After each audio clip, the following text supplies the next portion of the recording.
Hello, मैं हूं doctor सरिता। मुझे नींद ना आए, मुझे चैन ना आए, कहने का मतलब ये है कि जो ये नींद है वो आती क्यों नहीं है। तो सबसे पहले नींद होती क्या है। नींद हमारी बॉडी और हमारे माइंड की एक नेचुरल और नॉन एक्टिव स्टेट होती है, जिसमें हमारा ब्रेन हमारी बॉडी और मसल्स को रिपेयर करने का काम करता है। अंधेरे में हमारे बॉडी से मेलाटोनिन नाम का एक हार्मोन सीक्रेट होता है, जिसकी वजह से हमको नींद आती है।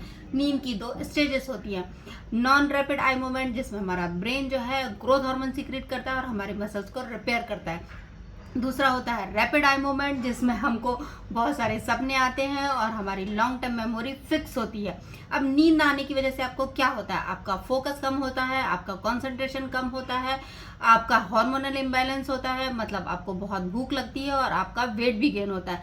आपका इमोशनल इम्बैलेंस होता है, मतलब आप हमेशा चिड़चिड़े, थके हुए और गुस्से में रहते हो।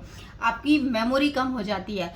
अब आपका जो नींद है वो किस किस कारण से कम हो जाती है। आपका स्क्रीन टाइम, मतलब आप मोबाइल पे, लैपटॉप पे या टीवी पे बहुत ज़्यादा रहते हो, जिसकी लाइट की वजह से आपकी बॉडी में जो है मेलाटोनिन सीक्रेट नहीं होता है और आपको नींद नहीं आती है।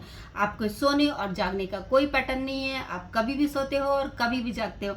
आप सोने के पहले बहुत ज़्यादा हैवी मील लेते हो या फिर कैफीन लेते हो, जैसे कि चाय, कॉफ़ी, जिससे आपका ब्रेन स्टिमुलेट हो जाता है और आपको नींद नहीं आती है। आप अल्कोहल और स्मोकिंग करते हो सोने के पहले, जिसके कारण आपका ब्रेन स्टिमुलेट हो जाता है और आपको नींद नहीं आती है। ये सारी चीज़ें हैं जो आपको फिक्स करनी है और आपको 7 से 8 घंटे की नींद पूरी करनी है, जिसमें आपका बॉडी और आपका माइंड जो है अच्छी तरह से फंक्शन कर सके। और ऐसी अच्छी बातों के लिए आपको मुझे लाइक, शेयर एंड सब्सक्राइब करना है। Thank you.